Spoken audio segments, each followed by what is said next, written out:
ಎಲ್ಲಿ ನೋಡಿದರಲ್ಲಿ ಜನವೋ ಜನ. ಬೃಹತ್ ಕಟೌಟ್ಗಳು. ಕೋಟೆನಾಡು ಚಿತ್ರದುರ್ಗದಲ್ಲಿ ಎಲ್ಲ ಕೇಸರಿ. ಬಿಎಸ್ ಯಡಿಯೂರಪ್ಪ ಮಯ ಆಗಿತ್ತು. ಹೌದು, ಮಾಜಿ ಸಿಎಂ ಬಿಎಸ್ ಯಡಿಯೂರಪ್ಪ ಅವರ ಸುದೀರ್ಘ ರಾಜಕೀಯ ಪಯಣವನ್ನು ನೆನಪಿಸುವ ನಿಟ್ಟಿನಲ್ಲಿ ಚಿತ್ರದುರ್ಗದಲ್ಲಿ ಆಯೋಜಿಸಿದ್ದ ಬಿಎಸ್ವೈ ಅಭಿಮಾನೋತ್ಸವ ಕಾರ್ಯಕ್ರಮದಲ್ಲಿ ಕಂಡುಬಂದ ದೃಶ್ಯಗಳಿವು.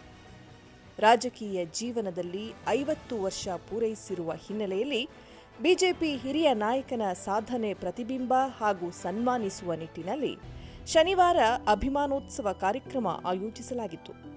ಅದಕ್ಕೂ ಮುನ್ನ ಶುಕ್ರವಾರ ಮೈಸೂರು ದಸರಾ ಮಾದರಿಯಲ್ಲಿ ವಿವಿಧ ಜಾನಪದ ಕಲಾ ತಂಡಗಳೊಂದಿಗೆ ತೆರೆದ ವಾಹನದಲ್ಲಿ ಬಿಜೆಪಿ ನಾಯಕರೊಂದಿಗೆ ಆಗಮಿಸಿದ ಬಿಎಸ್ ಯಡಿಯೂರಪ್ಪ ಅವರಿಗೆ ಬೃಹತ್ ಸೇಬಿನ ಹಾರ ಹಾಕಿಸಿಕೊಳ್ಳುವ ಮೂಲಕ ಪುರಪ್ರವೇಶ ಮಾಡಿದರು. ಶನಿವಾರ ನಡೆದ ಅಭಿಮಾನೋತ್ಸವ ಕಾರ್ಯಕ್ರಮಕ್ಕೆ ಲಕ್ಷಾಂತರ ಸಂಖ್ಯೆಯಲ್ಲಿ ಕಾರ್ಯಕರ್ತರು, ಅಭಿಮಾನಿಗಳು ಆಗಮಿಸಿದ್ದರು. ಕೇಂದ್ರ ಸಚಿವ ಅಮಿತ್ ಶಾ ಅವರು ಭಾಗಿಯಾಗಿದ್ದರು. ನಾಡಿನ ಪ್ರಮುಖ ಸ್ವಾಮೀಜಿಗಳು ಕೂಡ ಈ ಸಮಾವೇಶದಲ್ಲಿ ಭಾಗಿಯಾದರು. ಸಮಾವೇಶದಲ್ಲಿ ಮಾತನಾಡಿದ ಅಮಿತ್ ಶಾ ಮೊದಲಾದ ಬಿಜೆಪಿ ನಾಯಕರು ಬಿಎಸ್ವೈ ರಾಜಕೀಯ ಹೋರಾಟವನ್ನು ಕೊಂಡಾಡಿದರು. ಇದೇ ವೇಳೆ ಬಿಜೆಪಿ ರಾಜ್ಯಾಧ್ಯಕ್ಷ ಬಿವೈ ವಿಜಯೇಂದ್ರ ಅವರ ಹಿಂದಿ ಭಾಷಣ ಗಮನ ಸೆಳೆಯಿತು.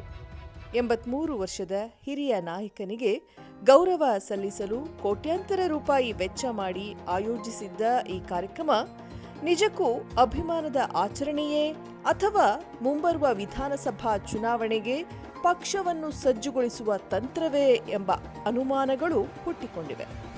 ಲಿಂಗಾಯತ ಸಮುದಾಯದ ಪ್ರಬಲ ನಾಯಕರಾದ ಯಡಿಯೂರಪ್ಪ ಮಾಸ್ ಲೀಡರ್. ಒಂದು ಕಡೆ ಉತ್ತರ ಭಾರತದಲ್ಲಿ ಕಾಂಗ್ರೆಸ್ ಮುಕ್ತ ಮಾಡುತ್ತಿರುವ ಬಿಜೆಪಿಗೆ ದಕ್ಷಿಣದಲ್ಲಿ, ಅದರಲ್ಲೂ ಕರ್ನಾಟಕದಲ್ಲಿ ನೆಲೆಯಿಲ್ಲದಂತಾಗಿದೆ. ರಾಜ್ಯ ಬಿಜೆಪಿಯಲ್ಲಿ ಪ್ರಸ್ತುತ ವರ್ಚಸ್ಸಿ ನಾಯಕನೇ ಇಲ್ಲದಂತಾಗಿದೆ.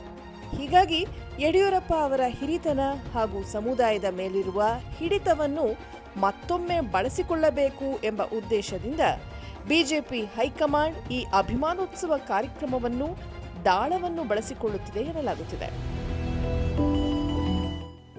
ಒಟ್ಟಾರೆ ರಾಜ್ಯ ಕಂಡ ಧೀಮಂತ ನಾಯಕ, ಮುಖ್ಯಮಂತ್ರಿಗಳ ಸಾಲಿನಲ್ಲಿ ಯಡಿಯೂರಪ್ಪ ಕೂಡ ಒಬ್ಬರಾಗಿದ್ದು ಕರ್ನಾಟಕದ ರಾಜಕೀಯದಲ್ಲಿ ಪ್ರಮುಖ ವ್ಯಕ್ತಿಯಾಗಿದ್ದಾರೆ.